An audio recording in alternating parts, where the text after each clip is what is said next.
Hey everybody, it's Drew with DREWFAB here again. So I started making this video last night and it started getting really long. I want to talk to you about fasteners, and there's a lot that goes into fasteners. It's not one of those things that's really simple. It might look simple on the surface, but as you start getting into it, you realize it's really complicated. And so the video ended up being super long and I wanted to break this up. So I'm going to do kind of a mini series thing. Might do 3, 4, maybe even 5 videos about fasteners. And if people want to see more, I can do further videos on that. I can do some research and find out some other information if people are interested. So one thing I want to give is a little disclaimer. This is not an endorsement for any manufacturer or distributor of any kind of fastener. This is just what I've used and where I get them. As well as I'm not a fastener expert. I don't know everything there is to know about fasteners. All I know is what I've learned from my experience doing stuff in off-road and drag racing and whatnot, as well as my day job. So this is not by any means comprehensive. This is just supposed to be a high level and kind of help inform people of why you might use a different type or grade of fastener and what the different applications are. Okay. So this video is going to be dedicated to just the heads of the bolts and why you might want to use one. So real quick, I have 2 hex bolts, a socket head cap screw or Allen bolt, Allen screw, whatever you might call it, a shoulder bolt or shoulder screw, and then I have 2 12-point bolts. So why would I want to use a hex bolt or an Allen bolt or a 12-point? So as anybody that's ever used fasteners knows, the greater in size your fastener, the greater the head size is. So if you have, like this is a 3/8, it uses a 9/16 wrench, and this one's a 1/2 inch, it uses a 3/4. So the bigger and bigger you go, the hex gets bigger. So that becomes problematic as you get really big. Specifically if you're like using a 3/4 inch fastener in a Jeep for like a 4-link. I've done this. You might be using that 3/4 inch fastener on an 1.25" bore Heim joint with a misalignment spacer to get the articulation that you need. And that 3/4 inch fastener has an 1.125" wrenching size on it. So you are going to need to carry an 1.125" wrench or an 1.125" socket, or a combination thereof, of course. And those, one, are hard to carry. They're big, 1.125" wrenches like that big.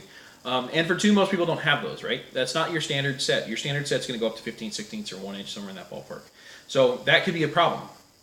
So that may be why you want to use a 12-point. So same size 12-point. So I got 2 right here. These are both 1/2 inch frying thread, right? So this one is 3/4 inch wrenching.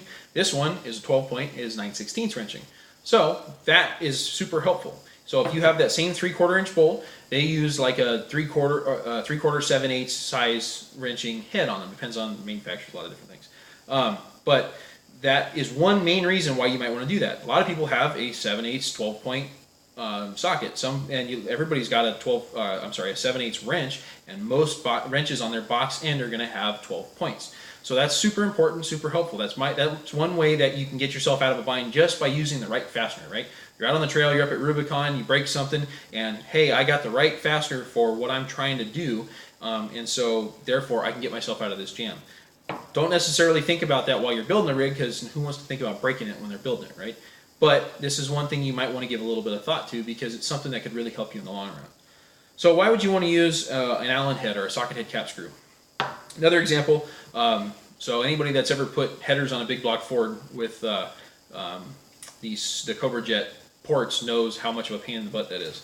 So originally on a friend of mine's boat, we had put 12-point screws on it to get us a little more, the 12 points give you a little more fidelity with your box end wrench, but even that wasn't enough, right? Because although your typical header bolt is a hex and reduced hex, it's down to 3/8 or 7/16 depending on what you get, your 12-point is going to be still the same size, like a 3/8, and you get more fidelity there. Your Allen head, your socket head cap screw, is still going to even yet be smaller. So this is not a good example because neither one of these are 3/8, but nonetheless, your socket head cap screw, I can tell you, is smaller. So what that does is that allows you to use a smaller tool to get the bolt out, and therefore you can get more clearance. Now, anybody that's ever used Allen heads on headers and only had Allen wrenches knows how much of a pain that is. So we intend to use the wobbly Allens that have the rounded end on them, so you can get some misalignment and still get the bolts out. So that's kind of a little trick, one reason why you might want to use an Allen head. And that's not for everything, that's not going to be for every case. It's just for this one case what we're going to do on this boat. But it's definitely something that you might want to think about. So now, why would I want to use a shoulder bolt? So these are really interesting, really cool. I really like the shoulder bolts. So this has got some interesting features. So it has a ground shaft. The shaft size, the tolerance, which I talked about in one of my previous videos, is +0, -5 thousandths is standard on a standard shoulder bolt. And so what that means is the shoulder bolt, a 1/2 inch like this one, will be no greater than 1/2 inch, 0.500000, and no less than 0.495. Okay, so that means they're held really tightly, and that's actually a lot better than most of your rolled fasteners. You might get some aerospace quality fasteners, something like an NAS, an AN, MS, one of those may have a very tightly held shank. I have seen those, but the vast majority of them aren't going to be that tight. The other feature is this one. You can get ones that have the same size thread as the shank, but this one has a smaller thread than the shank, so it's a 1/2 inch with a 3/8 thread. And then the Allen head, the hex that's in the center of it, is significantly smaller than an equally sized socketed cap screw. So this is a 5/16 hex inside this 3/8 socketed cap screw. It's a 3/8 thread with a 1/4 inch hex. So just a couple interesting features. But why would you want to use that? Now, given the fact that they're super tight tolerance, they're good for if you have a precision bore, you got a precision fit, you got to put a bearing on something, things like that. Those are kind of the obvious ones. One of the less obvious ones is they actually have a shorter head than an equally sized socketed cap screw.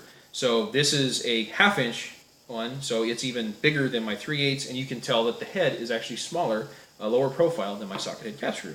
So what that does, that allows you to get a little bit more clearance on the head of your bolt. If you got some tight clearance but you need a big fastener, that's one reason. Okay. Second reason is if you have tight fits, like I was talking about. So I've actually used these in suspension components and steering components where you have a hind joint.